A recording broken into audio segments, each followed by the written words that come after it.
Hey everyone, and welcome back to the Weekly Awakening. It's your host, Colleen. I hope everyone had a fabulous weekend and is having a wonderful Monday as we start this out. A nice, summery, beautiful morning. I hope everyone had a wonderful week. Let me tell you, I had a pretty good week, but man, it's funny when something happens to your body, your health, how that kind of distracts you, how the energy keeps going to heal that part of your body. And it's just this little distraction. As you know from last week's episode, when I went away on my vacation, I got sun poisoning. Oh my God. I have never had it. I'm sure I talked about it last week. I never had sun poisoning ever before. I've gotten sunburnt, but I didn't get sunburned down there. I was just exposed so much to the Key West weather that when I got back and I took my kids swimming, I broke out into blisters covered head to toe. And I'm going away in 2 weeks too, and I will be down south, so I will be in the sun again, so I'm getting some cover up. But with that being said, it was crazy. My whole body was just like on fire. I had an allergic reaction to the sun. What? How did that happen? I know how it happened, being pale Irish and being too on, but I did use my sunscreen. But all I knew is that I was tired. And when I'm sick, whether my feet hurt, I have a blister, I have this, I have that, it's weird. All of a sudden, all that little bit of extra energy is going to that specific thing. It was going to my biggest organ, my body, right? Or skin. And it just left me feeling tired and not on the ball. Not on the ball at all this week. I felt totally off. I was clumsy. I was going everywhere. In fact, I was in someone's garage, and I'm 6 foot, for those of you who don't know, and they had this big plastic thing hanging out, and I went literally head first right into it, slam right into it. And I had a headache. I was just like topsy-turvy everywhere. Good news. It is finally going away. My blisters are slowly going away, but I rocked those at the salon. It was funny. I was like, you know what? Whatever. I told each of my clients it was irritating me to put something over it. I said, I don't have leprosy. I promise you. These are just blisters.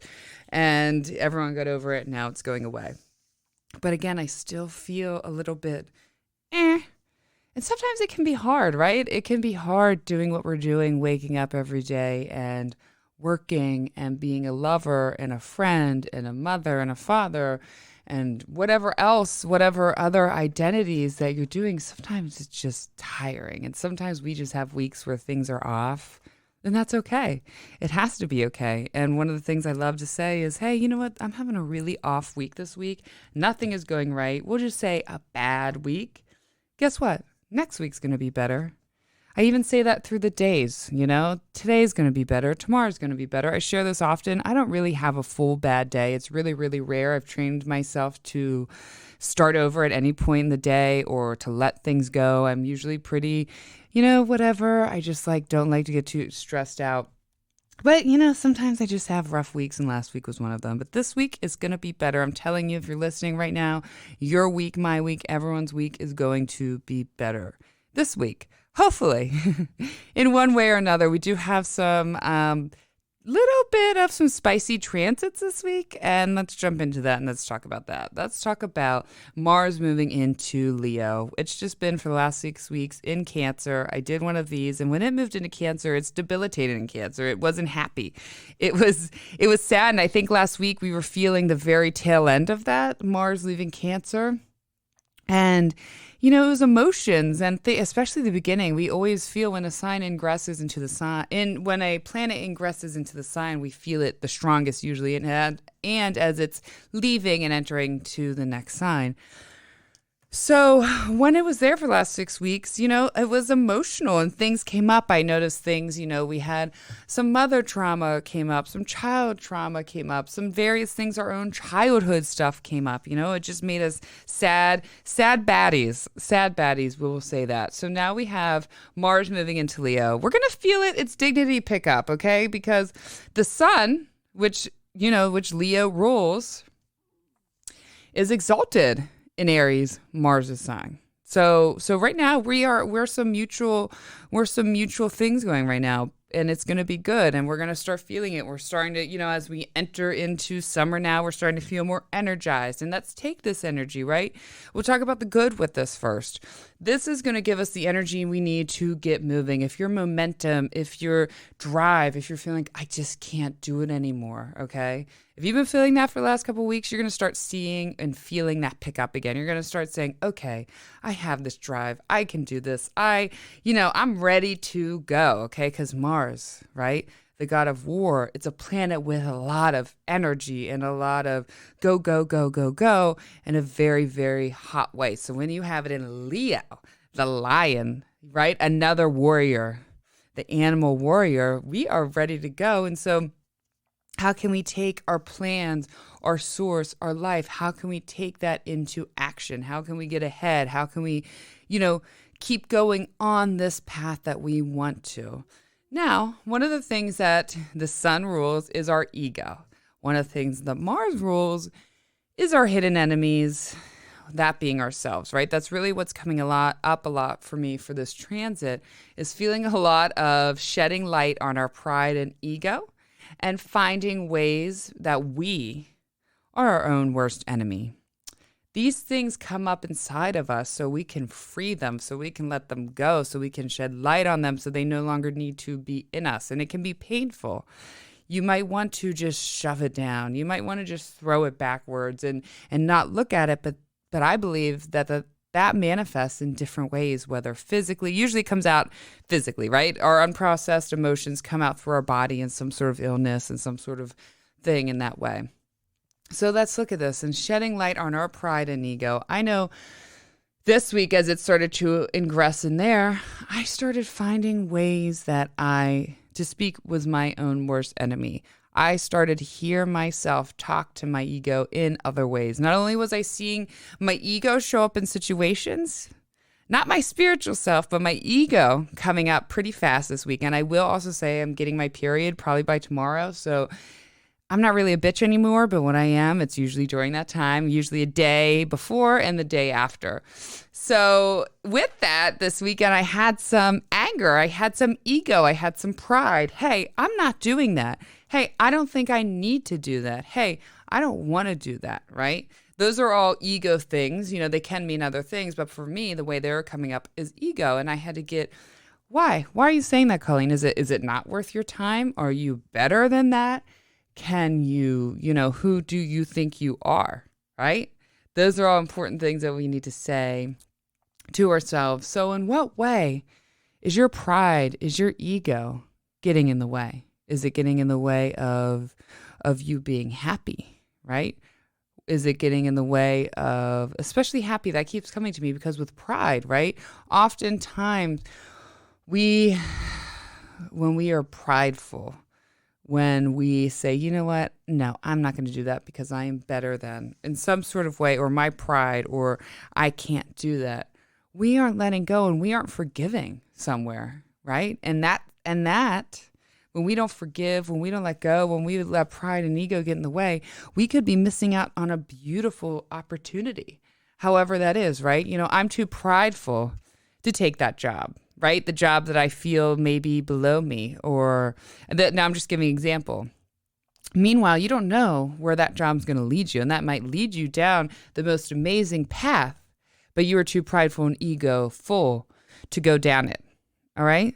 So I'm asking you to see that. Show what ways am I saying, hey, me being prideful and egotistical is holding me back in this direction. And really, actually, maybe I should let go of that attachment to my pride, that attachment to my ego, and move forward in grace, beauty, love, right?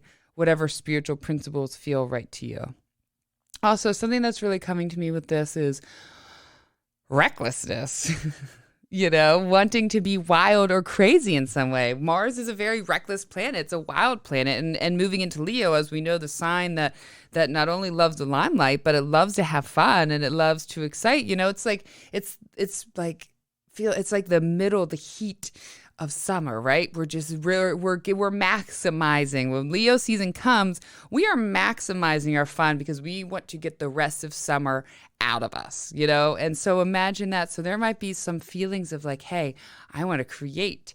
havoc, be crazy, be wild. And that could reach anywhere from like, I'm going to go ride on the back of someone's motorcycle down and be wild to, you know what, I'm going to yell at this person up the street. I don't care anymore. I'm feeling reckless, something that maybe is not your normal self that could get you in some sort of trouble, if you're not sure. So there might be like these feelings of wild. Just try to take it out in a healthier way, right? Go dance the night away. Go meet someone in Skinny Dip. I don't know. Go take a plane ride to Costa Rica, something like that. Just try to make it a little bit on the safer side, because Mars does rule cuts, bruises, burns, things like that. So be a little bit careful with that. Again, don't let your ego get you into trouble in that way. We are to tie back to this enemy thing that keeps coming up. We are our own worst enemy oftentimes. And what ways are we creating that? What ways are we creating stress and worry that we need to let go of? The worries we have are oftentimes fear-based worries to an outcome that aren't actually going to happen. They aren't going to happen.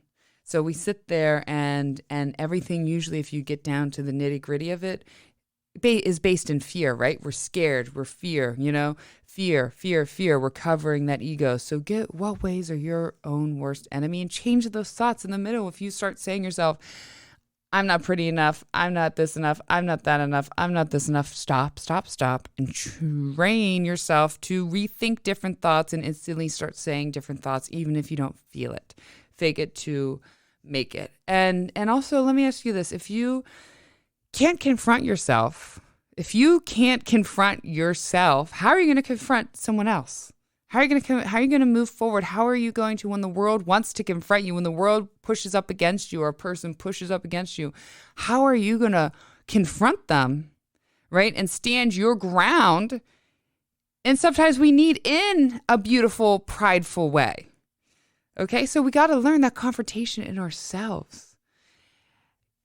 Not everyone always agrees with this. And I'm going to quote Bernie, my dad. He passed away almost 10 years ago. I remember one time asking him, and he was so philosophical and full of life and life advice and the way the world worked. I remember I said to him once, Dad, why is there war? We were on the golf course. I remember there was like some sort of league thing going on, and he was making this chicken. We were barbecuing, and one of the barns off of hole number 1 used to have a grill in there, and people would eat inside of there too.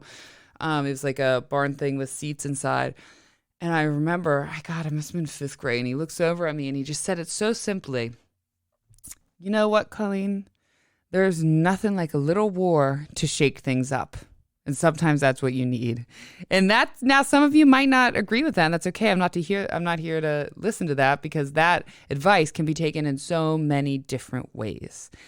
I am a peaceful person. I'm a peacekeeper, but sometimes we need the boiling point. Sometimes we need the fight. Sometimes we need the war to get to the other side of something, to get through to something, to find the strength, the endurance in ourselves. I know it's not right, but sometimes, or it doesn't make sense, sometimes we need that. That is how we get through to something. That's how we get to the other side of something. So we're going to have a lot of exposing the ego. This is going to be here for about 6 weeks, so it's going to be fun. We're going to have a mix of like wanting to have fun, wanting to just like have enough balls and confidence to do what we want to do, because that's going to happen too with this. And then also have shedding light on our pride and ego and feel crazy and see where we need to mend, heal, and grow. So there's going to be a lot of feelings, but it's going to feel better. Again, it's happier here. Mars feels better here. Mars is much stronger and dignified here. So this is going to be a good thing for the most part. But again, you want to find out in what ways you are your own worst enemy so you can move beyond it. Now, the next transit that we have, which is a really, really, really big transit for this whole year, is a very big theme of this whole year, is Saturn Squared Uranus. The first one happened in February. I think it was February 16th. I can't remember. I didn't write that in my notes. And during that time, it's February. This week, the 14th, and it's slow moving, so we feel it for a good, week or so. I think so. I got to check on that. It's a little bit longer because we have 2 slow-moving planets. Uranus takes several years to move through a sign, 7, I believe. Saturn, a little over 2 years. So we're going to be feeling it a lot this week, and we'll get into that. And then it squares itself again at the end of December 24th. Why is this a theme? Well, this does not happen too often. These two planets are squaring each other. Again, these comes in cycles because they're both very slow moving planets. So this year is a big theme on that. Saturn, the planet that creates structures and bounds time and restricts, is squaring, going up against the planet that breaks them, that breaks through structures, that has major breakthroughs, that sort of goes to the another beat of its own drum. It's like taking two siblings and how one becomes the most straight edge, follows every rule, is obsessed with being on time, has this, to the other one who's like dyeing their hair purple every other week and screaming and then telling their parents, you know what, I'm going to move up to this forest school next month, and I don't care what you say, and then I'm going to come here. So those two are opposing each other. And that, again, is a big theme.